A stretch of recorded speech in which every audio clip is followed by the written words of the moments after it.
Oakland's creative district is known for its color before anything else. Neon tags crawl up brick walls, hand-painted signs hang from converted warehouses, and at night, gallery windows glow like small stages cut into the dark. On First Fridays, the streets thrum with music and foot traffic, a patchwork of artists, activists, vendors, and new arrivals eager to brand the neighborhood as the Bay Area's next cultural jewel. It is in this setting, a place that feels alive, precarious, and watched, that fear quietly begins to take root. The first reports come in fragments. A young black painter who stopped answering texts after a successful gallery show, a sculptor who missed a community meeting, a photographer who vanished between an opening and the late bus home. At first, these disappearances fold into the background noise of city life, treated as isolated incidents in a place already stretched thin by rising rents, overburdened services, and a constant churn of people moving in and being pushed out. But within the Black arts community, the pattern feels wrong.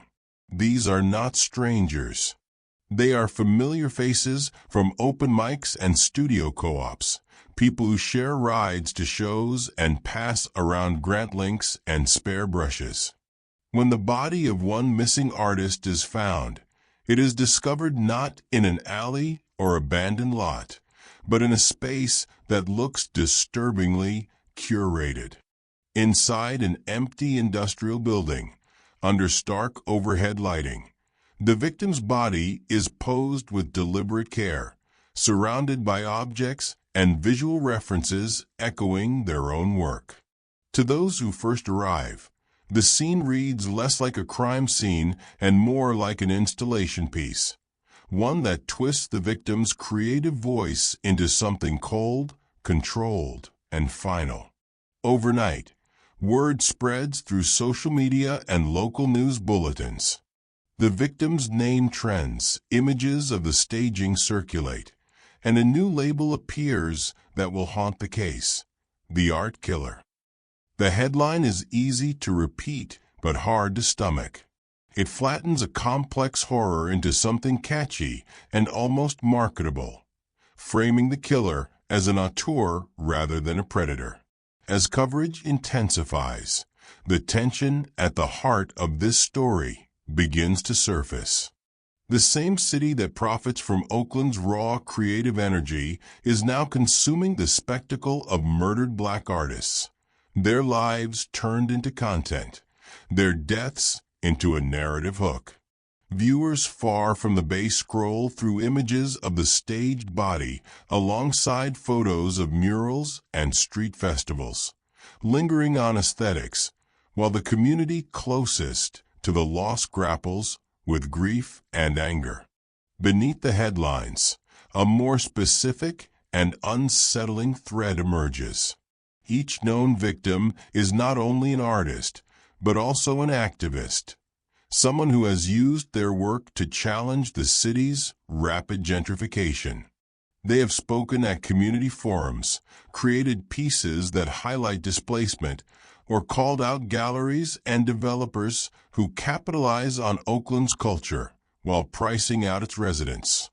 Their art is not just decorative. It is confrontational, political, and deeply rooted in place. That shared stance becomes impossible to ignore as families and friends compare notes, and as investigators quietly begin to chart connections. At the center of this storm stands Detective Camille Johnson. She knows these streets not as a visitor, but as someone who grew up watching the neighborhood shift around her. Corner stores replaced by wine bars, longtime tenants pushed out by speculative buyers, once informal art spaces packaged into branded districts. To her, the case is not just about a serial offender with a thematic fixation. It is about what happens when protest, profit, and public image collide, and when people who dare to resist that collision begin to disappear. Her task is to push past the spectacle, to strip away the aesthetic language that obscures a pattern of targeted violence. This episode of Beyond the Evidence dives into that collision point.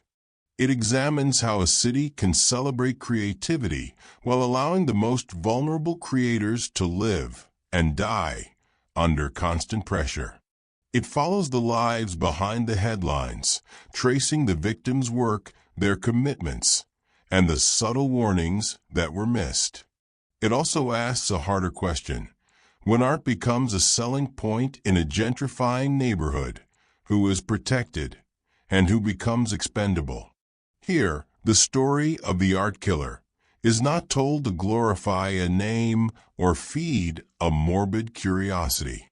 It is told to center the people who should have been protected, to explore how systems of power shape which crimes command attention and which are dismissed as unfortunate but inevitable. For viewers who value nuanced, responsible true crime, this channel exists to go further than surface-level mystery. Subscribing to Beyond the Evidence means choosing a space where cases are not treated as mere puzzles, but as windows into larger social realities, where victims' voices, communities, and context matter as much as the final arrest. As this investigation unfolds across the episode, the focus will return again and again to Oakland's creative district, the galleries courting investors, the collectives fighting displacement, the tension in the air at each new opening night. The story that begins with one staged body widens into a map of intertwined lives and conflicts, revealing how carefully orchestrated violence can hide in a place built on expression. From this opening scene, the narrative moves next into the world behind the crime, the relationships, alliances, and frictions that surrounded the victims before anyone knew a killer was watching. In Oakland's creative district, relationships form in the cracks of a city under pressure. Shared studios, pop-up shows, and late nights spent hanging canvases or adjusting projectors pull people into loose but powerful constellations. The core group of young Black artists at the heart of this story exists inside one of those constellations, a network stitched together by ride shares, borrowed supplies, and a collective understanding that survival is never guaranteed, even for the talented. Their work travels between living rooms, warehouse galleries, and community centers, but their sense of responsibility remains tethered to the blocks they grew up on or chose as home. Within this landscape, Detective Camille Johnson moves with the uneasy familiarity of someone who remembers what the neighborhood used to be. She grew up seeing the district as a place of hustle and refuge, where corner stores doubled as community boards and makeshift stages. Now, as she walks the same streets in plain clothes or under the glow of emergency lights, she encounters boutiques where auto shops once stood and cafes full of new faces who speak about Oakland as a discovery rather than a legacy. Her role as a detective positions her inside the state's machinery, but her lived experience positions her inside the community's grief and resentment. This duality shapes every interaction she has with the artists, their families, and the institutions that profit from their labor. The gallery at the center of these intersecting lives sits on a corridor that used to be known more for noise complaints and shuttered storefronts than opening nights. Now it markets itself as a bridge between emerging talent and serious collectors, a phrase that sounds benign but carries an embedded hierarchy. Many of the young Black artists rely on this space because exposure can mean survival, sales, commissions, and opportunities that might eventually fund rent or help them keep a foothold in a city that keeps inching away from them. At the same time, they understand that the gallery's audience is curated to appeal to investors and newcomers rather than to the neighbors who saw them grow up. Excitement and suspicion accompany each invitation to show there, creating a constant tension between visibility and vulnerability. Among the artists, bonds form through shared struggle. Some have been priced out of their original neighborhoods and now share cramped apartments or sprawling live-work lofts at the edges of industrial zones. Others balance service jobs with residencies, taking shifts that leave just enough time to make work before exhaustion sets in. They trade more than materials. They trade survival strategies. A muralist might connect a poet to a local organizer planning a protest, while a photographer introduces a painter to a visiting curator who can open doors beyond the Bay Area. These connections are not just professional, they are protective. In a city where eviction notices can appear with little warning, community itself is a kind of currency. Layered over these intimate ties is an intricate web of power dynamics. Gallery owners, nonprofit administrators, and city cultural officers hold the keys to funding, permits, and prestige. Some are genuinely invested in nurturing local voices. Others treat the district as a portfolio asset, a marker of being plugged in to authentic culture. When the young black artist's voice concerns about displacement, police presence, or exploitative development, responses range from polite deflection to open irritation. Grant applications encourage themes of resilience and community, while rarely funding the kind of direct political work that might challenge the economic forces driving gentrification. This disconnect breeds quiet resentment and fuels the activists' determination to speak more plainly through their art. Camille stands at a complicated intersection in this hierarchy. As a black woman in law enforcement, she encounters suspicion from some artists who have seen increased policing used as a tool to make the district more comfortable for newcomers. Yet she also experiences resistance from colleagues and city officials when she pushes for deeper engagement with community concerns. Her personal history means she recognizes familiar faces at vigils and community meetings, and she carries memories of elders who warned that cultural celebration without structural change was a trap. These memories color how she interprets the case once the pattern of disappearances emerges. The victims are not anonymous figures on a board. They are part of a broader narrative she has been watching unfold for years. Fault lines within the artist community itself also matter. Not everyone shares the same politics or level of risk tolerance. Some focus on abstract work or more market-friendly themes, hoping to secure stability before taking overt stances.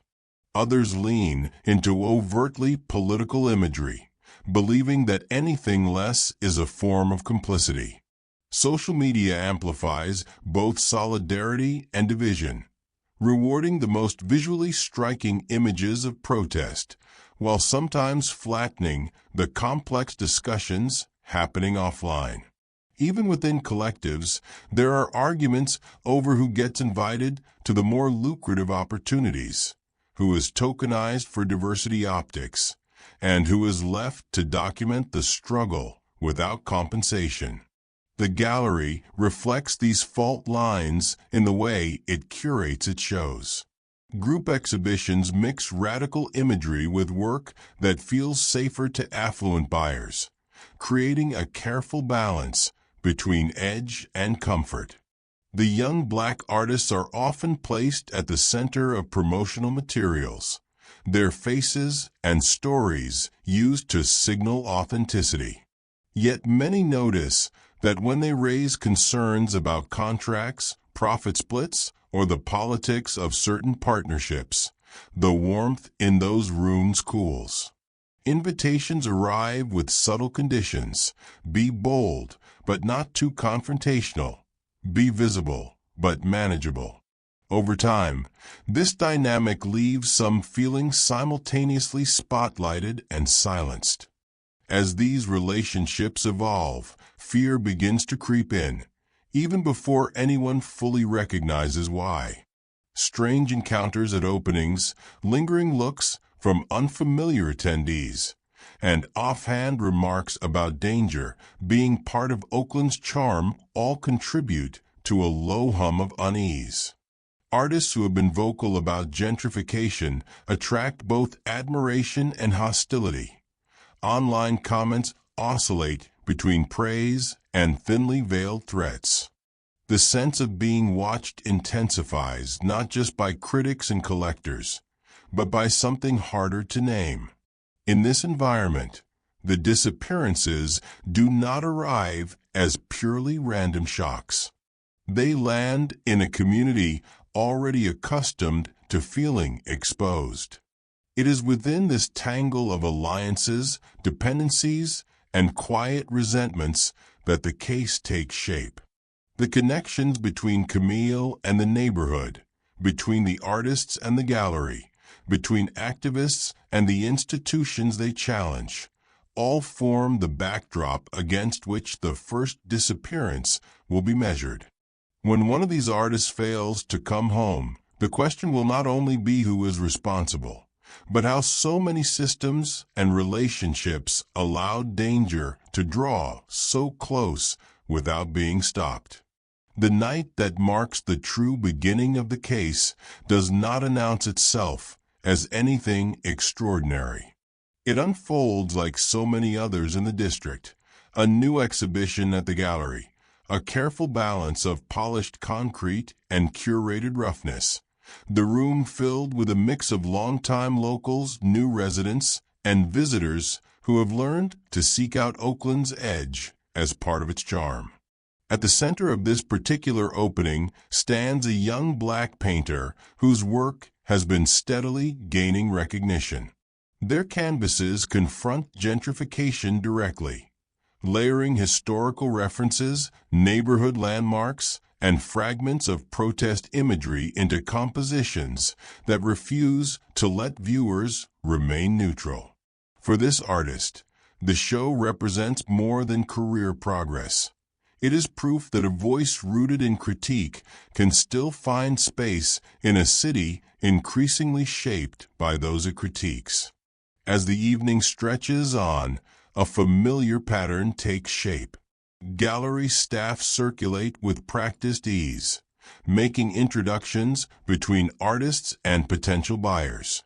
Attendees move from piece to piece, some pausing to really see the work, others treating it as a backdrop for photographs and casual conversation.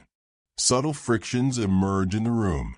Comments about discovering the neighborhood, questions that frame displacement as an abstract trend rather than a lived crisis, and compliments that reduce deeply political pieces to bold or edgy decor. The painter at the center of the event navigates these currents while trying to stay present for the friends and collaborators who came to celebrate. On the surface, this is a night of success. But beneath that surface runs an undercurrent of unease that several people will later struggle to put into words. Small details from the evening linger in memory once the artist fails to return home.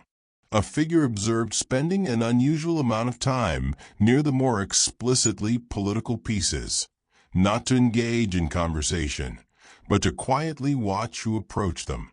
A sense that the artist was being scrutinized more intensely than usual, as if someone were not just interested in the work, but in the person behind it. Comments about the district's gritty authenticity and references to danger as an aesthetic element intersect uncomfortably with the reality that many of the artists live one emergency away from losing their homes. In the flow of a night, none of these moments feel like definitive warnings. Only later will they be recast as clues that something was already in motion. The first missing person report does not initially trigger a major response. In a city juggling multiple crises, an adult who fails to appear after a late night is often folded into a familiar narrative of assumed volatility. Maybe they needed space, maybe they left town suddenly, maybe there is a personal struggle that explains the silence. Early notes categorize the disappearance as concerning but not yet urgent. This framing is shaped by systemic patterns that devalue certain lives, particularly those of Black residents whose communities have long been over-policed yet underprotected.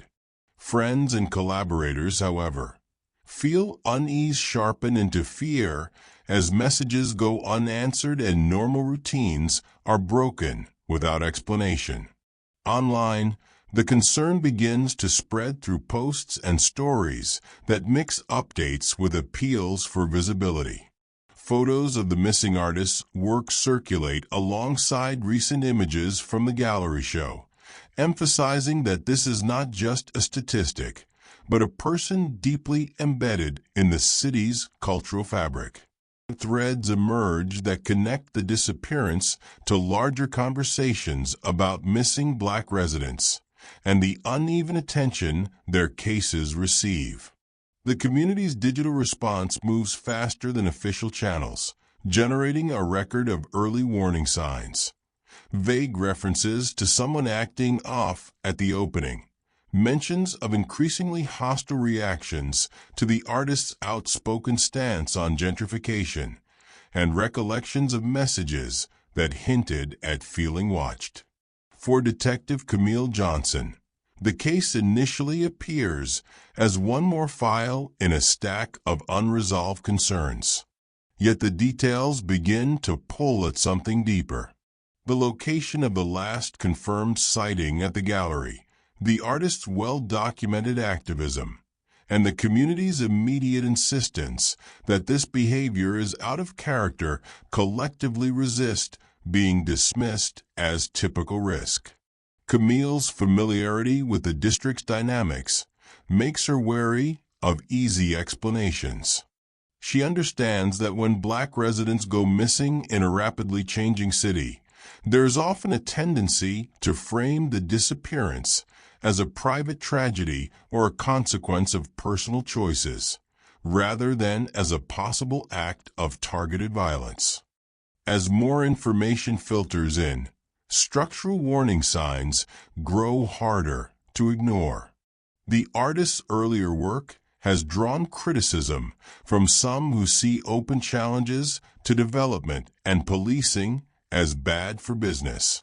Anonymous online comments have escalated from dismissive to overtly menacing, reflecting a climate in which vocal resistance to gentrification can attract hostility from people who feel threatened by any disruption to the narrative of progress. These patterns do not offer a clear suspect, but they sketch an atmosphere in which an attack on an outspoken artist would not be unthinkable. The environment itself begins to look complicit, reinforcing the sense that danger has been quietly seated in the spaces where art, money, and protest intersect. Within the artist community, the disappearance lands like a confirmation of fears that had been circling for some time. Conversations at studios and coffee shops turn from rent hikes and venue closures to personal safety. Some begin to change their routines, avoiding walking home alone after late events, altering the times they post their whereabouts online, or reconsidering which invitations to accept. Others feel conflicted about continuing to create explicitly political work when the cost of visibility now appears to include a heightened sense of exposure. The district's creative energy does not vanish, but it becomes infused with a new layer of caution that shadows even the most celebratory gatherings. The inciting incident, then, is not just the disappearance of one artist, but the moment when this absence collides with a community already primed by displacement, unequally distributed safety, and the commodification of their experiences. It marks a shift from background anxiety to active alarm, from vague unease to a sharpened awareness that something predatory may be moving through the same spaces that claim to nurture creativity. For Camille, it is the point at which the case stops resembling an isolated anomaly and begins to suggest the outline of a pattern, one that will soon be traced through additional disappearances and the discovery of a body staged like art. In the weeks following the first disappearance, the district settles into a tense, watchful quiet that never quite breaks. Openings still happen, murals still go up, and rehearsals still fill studio spaces late into the night. But every gathering now carries an invisible edge. People track one another's movements more closely, send check-in messages when someone leaves an event alone, and scan unfamiliar faces with a new wariness. Within this sharpened atmosphere, a second disappearance occurs. Different artist, different medium, but chillingly similar circumstances. Once again, the last confirmed sighting is at the same gallery, following a night framed as a career milestone. The pattern emerges slowly, in the way so many dangerous patterns do. A photographer known for documenting housing protests vanishes after a group show sponsored by a development firm eager to rebrand its image. A performance artist whose work critiques police surveillance is reported missing days after headlining a politically charged event in the same space. Each time, the stories that circulate among friends and collaborators show the same shape: a successful evening, an exit either alone or with a small group, and then silence. Independently, each case might be dismissed as an unfortunate but isolated tragedy. Together, they begin to look like something else, like a design. For Detective Camille Johnson, the shift from concern to alarm happens in a cramped briefing room, staring at photos pinned to a board that gradually loses its randomness.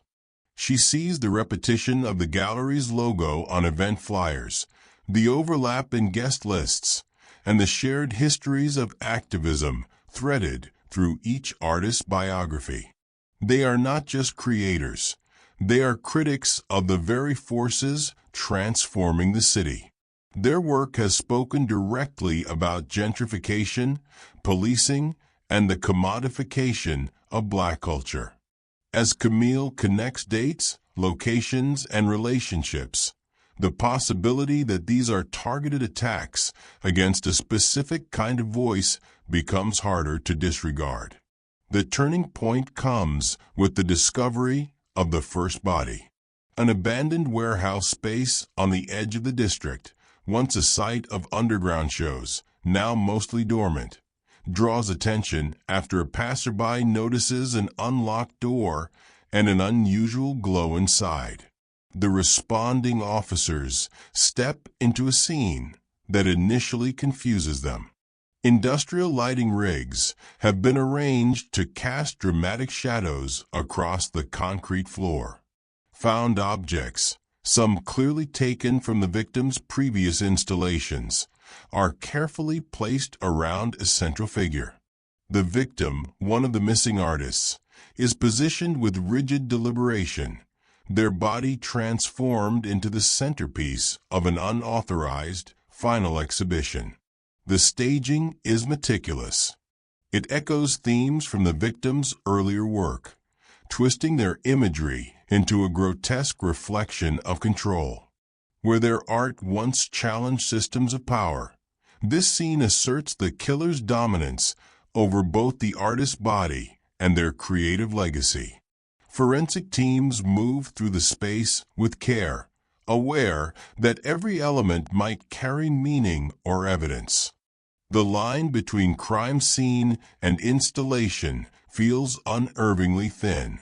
Photographs captured for documentation later circulate in leaked fragments, detached from context, and consumed as morbid curiosities by people far removed from the community most affected. Once the body is found, media interest detonates. Headlines race to compress the horror into a brandable phrase, and the label "the art killer" takes hold with startling speed. The name suggests a figure crafting violence with intention, inviting comparisons to cinematic and literary villains, rather than acknowledging the ordinary cruelty at the core of the acts. Coverage lingers on the aesthetics of the staging, dissecting artistic references and speculating about symbolism, while often paying less attention to the victims' lives and politics. Television segments pan slowly across the exterior of the warehouse and the facade of the gallery, stitching together a narrative that foregrounds mystery over context. For the families and the artist community, this framing feels like another theft. Their grief is repackaged as content, and questions about safety inside gentrifying cultural districts are frequently overshadowed by fascination with the killer's supposed vision. The victim's activism against displacement and exploitation is reduced to background detail, when it should sit at the center of any attempt to understand why these particular individuals were harmed. In online forums and comment sections, speculation runs rampant, mixing genuine concern with a voyeuristic thrill that treats the case like an unfolding series rather than a real, ongoing trauma. Inside the investigation, the discovery of the staged body changes everything. What had been multiple missing persons files now consolidates into a homicide pattern with a distinct signature. Camille and her team begin systematically mapping connections, which shows each victim attended, who sponsored those events, which critics, curators, and attendees appear repeatedly across guest lists and social media posts. The gallery's central role becomes inescapable, not only as a physical site, but as a symbol of the intersection between art and capital. The killer appears to be selecting targets from a very particular ecosystem: Black artists, whose work refuses to smooth over the violence of displacement. As additional search efforts continue, fear intensifies across the district. The knowledge that one body has been found staged like a performance raises the unspoken question of how many more scenes may already be prepared, waiting to be discovered. Some artists pull back from public events, canceling appearances or limiting their time at openings. Others feel compelled to be even more visible, refusing to let the threat silence them, but moving through the neighborhood with heightened caution. Camille's presence at community meetings and vigils becomes more frequent, her role as investigator now inseparable from the expectations of a community looking for protection and recognition.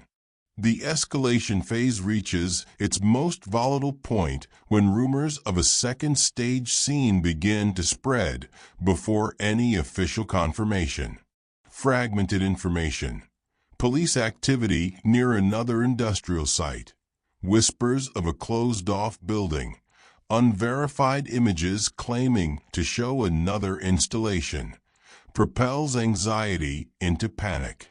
The possibility of a serial offender who uses the language of art to rationalize or glorify violence crystallizes into a terrifying reality for those who live and work in the district. What once felt like a simmering risk now reads as an active hunt. By the time authorities confirmed the existence of multiple linked crimes, the narrative of the art killer has locked into public consciousness. The challenge for Camille and those closest to the victims becomes twofold: to stop the person responsible before they stage another body, and to push back against a story that threatens to center the killer's constructed persona over the real lives taken. The escalation has set the stage not only for a high-stakes investigation, but for a broader reckoning with how violence against Black artists and activists is perceived, discussed, and remembered. The discovery of the first stage body transforms private dread into public crisis, unspooling a series of reactions that sweep through Oakland's creative district and beyond. News of the art killer breaks barriers, crossing from local bulletins into regional broadcasts, fueling social media campaigns, and triggering impromptu gatherings across the city. The artist memorial is assembled in hours, with friends and strangers leaving candles, painted portraits, and handwritten poems in front of the gallery doors. What begins as a vigil expands into protest. Murals appear overnight in alleyways, blending the lost artist's signature iconography with urgent slogans demanding safety, justice, and respect for lives too often overlooked. This surge of collective mourning is tinged with both rage and exhaustion. Family members implore the media to center the victim's activism rather than the killer's staging. Black artists and neighbors use public forums to interrogate why the disappearances were initially minimized and why warnings from within the community went unanswered. Across Oakland, conversations shift from isolated grief to systemic critique. How art is marketed, whose bodies are protected, whose stories are quickly appropriated, and whose are left behind. The pain is not singular. It belongs to generations who have seen loss transformed into spectacle before. In response, city officials scramble to project urgency and competence.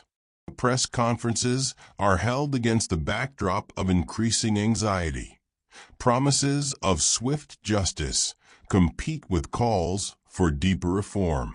Law enforcement presence in the district surges, their patrol cars and plainclothes officers suddenly more visible at galleries, block parties, and murals that demand accountability. Camille Johnson, now the public face of the investigation, navigates a dizzying array of pressures. She listens to grieving parents, attends late-night meetings with community leaders, and fields media requests that oscillate between genuine concern and a hunger for sensational details. At the center of the storm, the gallery owner contends with a mounting backlash. Statements of solidarity are posted to social channels, but these gestures ring hollow to artists who recall previous warnings dismissed as overreactions or bad for business. Some accuse the institution of profiting not only from the artist's creativity, but now from their suffering, as press coverage drives fresh attention to the district's art scene. Critics outside the community debate the ethics of commodifying pain, while some newcomers express fear that their investment in the neighborhood might now be under threat. These conflicting responses create knots of tension within the district. Some residents retreat, unwilling to risk further exposure. Others refuse to cede ground, organizing sidewalk performances and outdoor exhibitions in defiance of fear.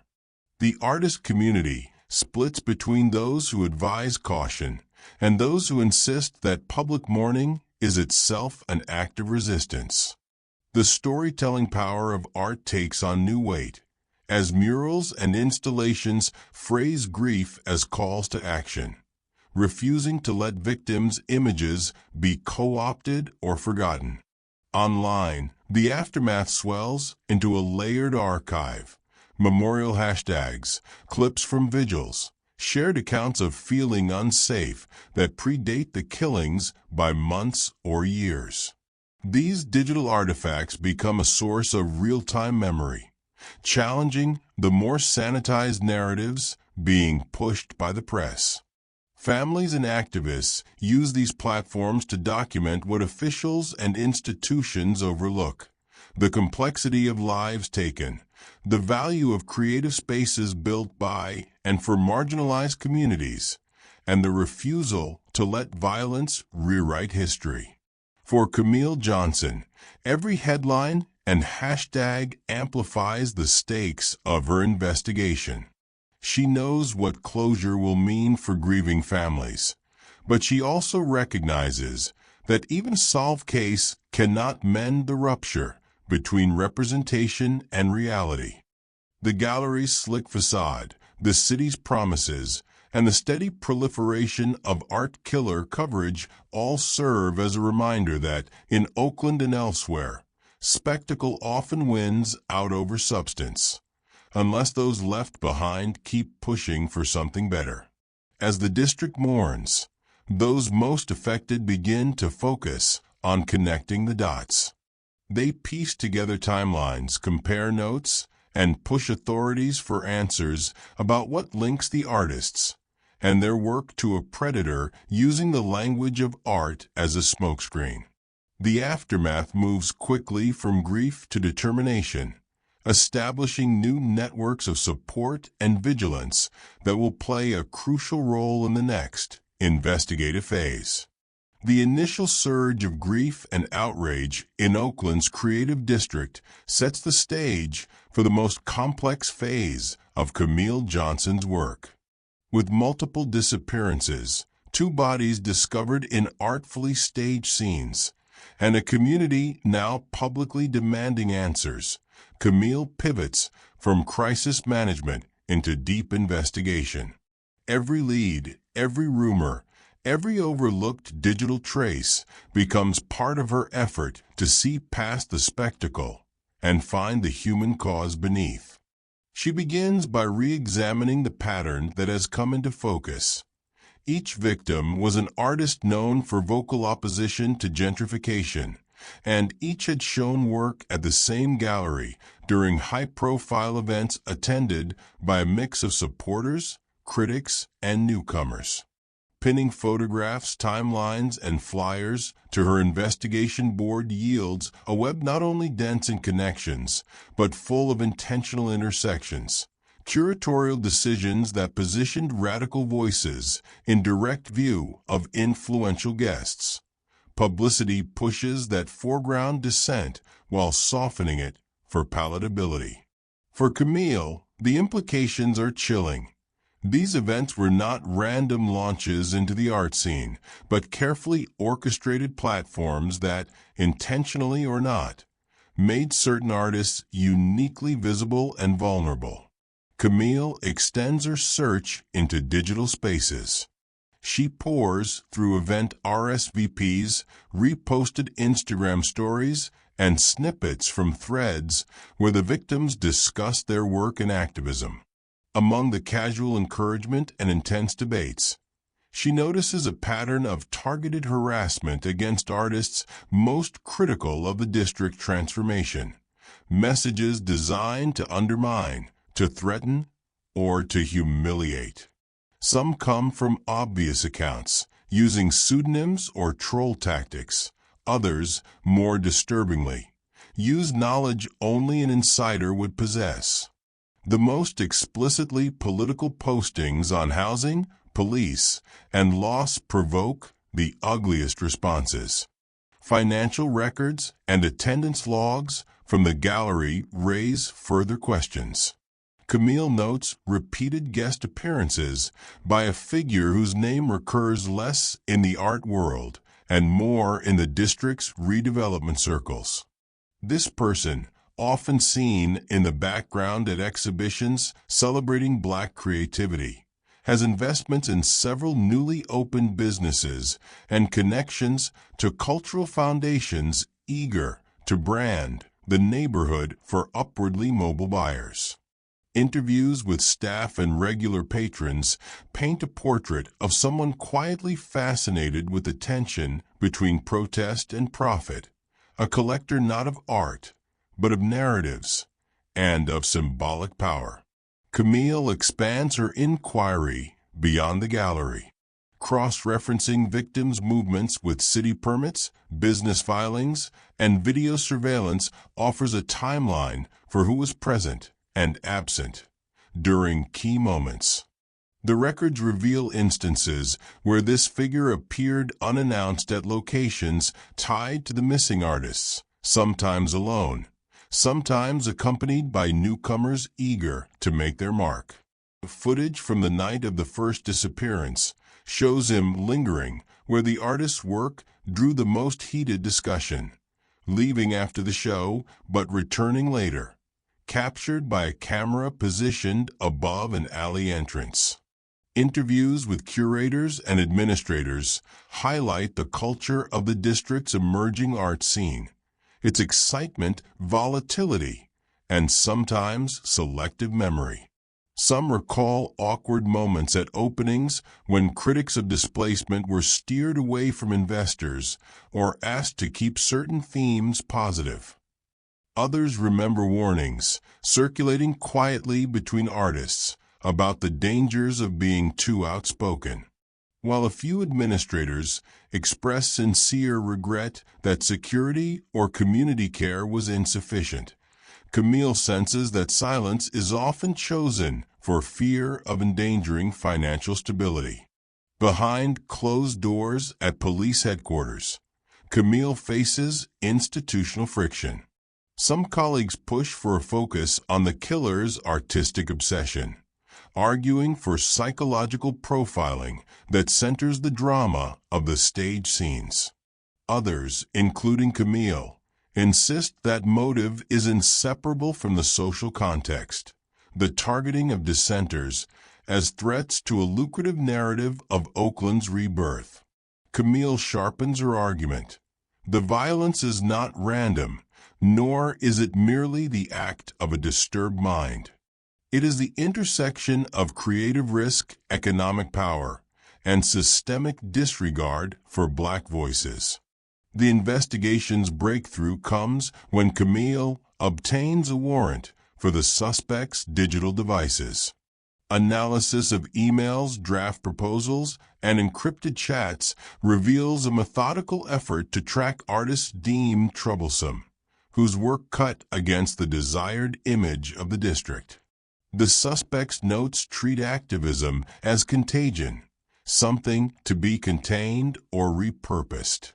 Screenshots of the staged installations are mixed with planning images for future development, as if the violence and the business of remaking Oakland were two sides of the same project.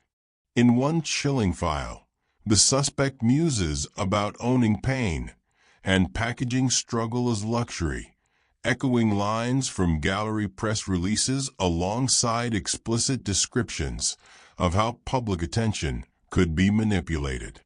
The arrest and unmasking of the art killer reverberate far beyond the courtroom. The legal process moves quickly at first, charges brought, evidence presented. A city watching as a once shadowy threat is named and held to account. Yet, as months pass, the verdict itself feels only partially significant.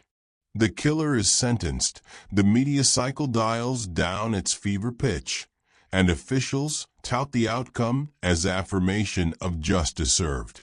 For families of the victims, for the artists who remain, and for Detective Camille Johnson, the aftermath is not one of closure, but of reckoning. The pain left behind is unevenly distributed. For each family, the loss of a child, sibling, friend, or partner now sits in the space between private memory and public narrative. Memorial sites linger. Candles are replaced as weather wears them down. Murals refreshed against tagging and decay. Some turn to art as a means of survival, fashioning new works as testaments to resilience and sorrow, while others find creation impossible, overwhelmed by a sense that public recognition came only through violence. The city's creative district continues to change. New businesses open, properties turn over, and the gallery at the center of the case rebrands itself with promises of community partnership. Even so, the specter of the killings remains, an unerasable element of the district's evolving identity. Among Black artists and activists, the case generates lasting debate about safety, agency, and accountability. Collectives form to demand better contract terms, transparent curation processes, and structural protections for artists at political risk. Forums held in converted warehouses and coffee shops grapple with the ethics of visibility, whether raising voices against displacement and injustice makes one more vulnerable, and how to resist the allure of markets that reward protest only when palatably packaged. These conversations rarely find resolution. The district's inhabitants understand, too, well, that power is rarely ceded willingly. The consequences for the city are less visible but no less real. Some funds and policies are reallocated, public statements promise a redoubling of efforts to support marginalized creators, and cultural foundations launch modest grant programs in the victims' names. Critics, however, note that the engines of gentrification hum along undisturbed, driven by outside capital and political inertia. A handful of council members attend vigils and issue remarks on the importance of inclusion, yet the economic logic reshaping Oakland's neighborhoods remains unchanged, capable of commodifying even the language of resistance for profit. For Camille Johnson, the outcome of the investigation is professionally validating but emotionally fraught. She sits in a space between worlds, a detective responsible for the successful identification and apprehension of a predator, and a daughter of the community who sees friends and neighbors left struggling with questions that trials cannot resolve. She visits families long after the headlines fade, attends art shows that now double as healing rituals, and counsels young artists wary of retaliation not just from would-be killers, but from the subtle machinery of neglect and erasure. Her own narrative, like that of Oakland, is defined by ambiguity, accomplishment shadowed by ongoing vulnerability. As the dust settles, new art rises in the city. Murals grow to cover entire walls, installations appear atop vacant lots, and impromptu performances reclaim public space. These works do not erase the trauma of lost lives. Instead, they commit it to memory, demanding that viewers acknowledge both suffering and survival. Each piece, whether ephemeral or permanent, becomes part of Oakland's counter-history, a testament to the refusal to be silenced by violence, spectacle, or profit. The victims are remembered not only as casualties, but as catalysts for renewed resistance. The district continues its balancing act, caught between renewal and erasure. Residents remain vigilant, noting the ways in which new development now signals its awareness of past harm through sponsorships, partnerships, and hollowed gestures of diversity. Artists critique attempts to commodify grief, pushing back against curators who would use trauma as a selling point. The case itself enters the realm of legend, referenced in local zines, invoked at city council meetings, and retold in songs and spoken word. Its meaning will shift as generations pass, shaped by those who choose which details to foreground and which to relinquish. Through all of this, questions persist. Was justice truly served? Or was one symptom addressed while the wider disease remains unchecked? Who gets to memorialize, and whose losses are deemed worthy of public remembrance? For Detective Camille Johnson, for the families, and for viewers engaged with the story, the answer is not simple. True justice, in a city defined by transformation and displacement, is collective, ongoing, and deeply uncertain. As the documentary episode closes, viewers are invited not just to reflect, but to act. The story of an art killer is not merely a cautionary tale. It is a call to examine how we consume narratives of suffering and creativity, how we participate in systems that profit from others' risk and pain. Subscribers to Beyond the Evidence are challenged to recognize the difference between bearing witness and simply spectating, to seek knowledge, empathy, and accountability in every story, especially those that unfold in the silences beneath the headlines. What does justice look like when systemic forces continue to shape who is vulnerable, who is celebrated, and who is forgotten? How can creative communities protect their own while navigating markets that commodify protest and pain? Share your thoughts on how true crime storytelling and art can be used for solidarity, change, and honoring voices that refuse to be erased.